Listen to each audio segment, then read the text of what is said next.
Oh man.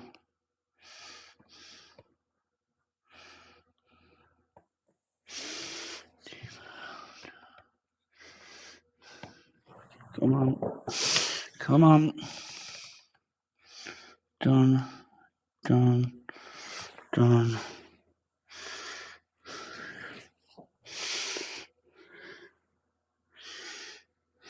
Fucking come on.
Gents, how we doing? You okay?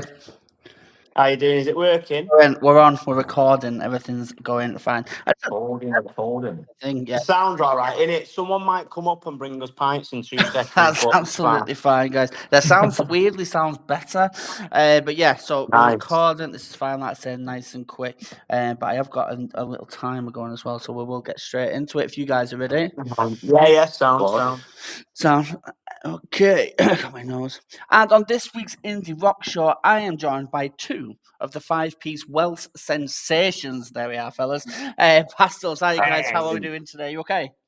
We're good, yeah. Cold, but ready for it. You know what I mean? Cold but ready for it. That's Manchester for you, isn't it? That's Surely. Manchester, yeah.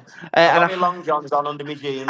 I've never heard the term long john in years. A happy new year as well, and it is a happy new year for you guys as well, because you guys have got a lot coming on this year, starting with this new album that's coming out next week. How are you feeling ahead of its release? Buzzing. Absolutely. We've been waiting for it for ages. We've been sat on it for too long, but we came to Manchester last night. The car broke down and everything. It all went the wrong way. Never going to be easy. Exactly. Life's not easy. But we had the album. We had the album in our boot, and we put it on the CD player. And on the way up, we played it, and we had, for the first time since we recorded the album, we listened to it straight through, all 5 members in the car together, and we were silent for the whole playthrough.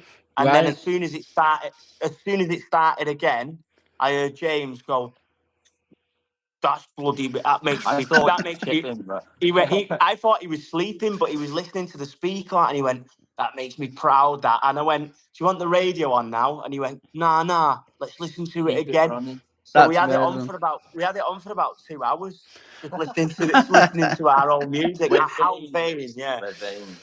There's nothing wrong with being vain though, as a musician, guys. I mean, like, I've been lucky enough to get a copy of the album prior to obviously having this little interview today, and like, even from the first track, it just sounds big. Obviously looking at your other stuff, with the EP and everything like that, but it just sounds so much not bigger. I don't think that's fair to say, but like, the album just sounds big, and like, I'm really looking forward to actually coming to see you live. When you're out and about, sort of touring. I think it's Hero's Blood. That's the first track in it, and it's just that was the first track. So that track, for example, I told James I was writing this song called Hero's Blood, and originally when he heard the name of it, he said, "I want to call the album that." Right. And then we all slightly agreed on it. We were like, "Yeah, it's such a good name." But then we didn't want to call the album something, over another song. We didn't want to call the album a song title, basically. I think it's a little bit cheap to just. But then again, also, I think it's the perfect start for the album. It's such a it's such a powerful fucking sorry. Nah, Sorry. I'll It's- bleep that out. it's such a powerful title for an Yeah. opening track. You couldn't have started the album with something like, you know, anything else. No, And yeah. No, it 100%. excites me. Yeah. No, 100%. I mean, there's a lot of influence. A lot of names get passed around when you talk about pastels. For example, you know, we're looking at Radiohead, The Verve, The Charlatans. Very sort of mank sound with The Charlatans, and I completely agree with it. I mean, Definitely. it's a great set opener. I mean, I'm not telling you how to write your set list, but it is Yeah. it is a great set opener. So what like obviously I've heard the album. What would you say other people can expect from this album? What kind of change? Obviously, you've got your EPs and things like that. What's different about this album? What made you go, right, let's write a 10-track album? What does that process look like, and what Well, people expect? do you know, when you write an album, which I love about us, is we were through into the deep end where we didn't have any songs. So we got signed and we had no songs. So we had to sort of put everything into it and write as many songs as we could.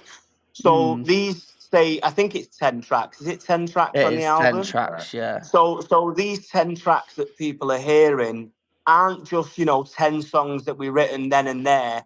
They're the 10 songs that we've chosen out of a catalogue of a lot more. Right. So we've written more songs and then we've whittled it down, sort of thing, which I really do love, because it's, you know, you're not just giving people the stuff that you've made right then and there. You're giving people the stuff that you're almost proud of. Yeah, no, And I it's get that, yeah.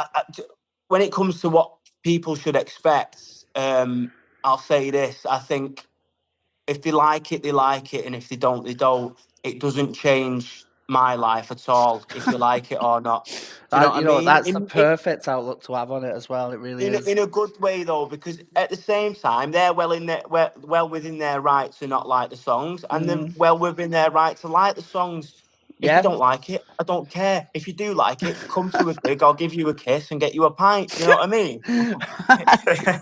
Speaking of gigs, though, 17th of January, that's when the album's out, and you're doing a little bit of a launch at Piccadilly Records. How do we get tickets? What's happening?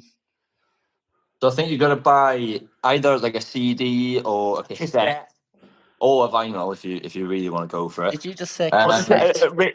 Yeah, really quick. What I'll say about that too. People looking at it. Some people looking at it and going, "Oh, I don't want to buy a vinyl to, you know, see a band," because vinyls are quite expensive. And when you look at a vinyl compared to a ticket, you know, it is expensive. But at the same time, the cassette is like £8 or £10.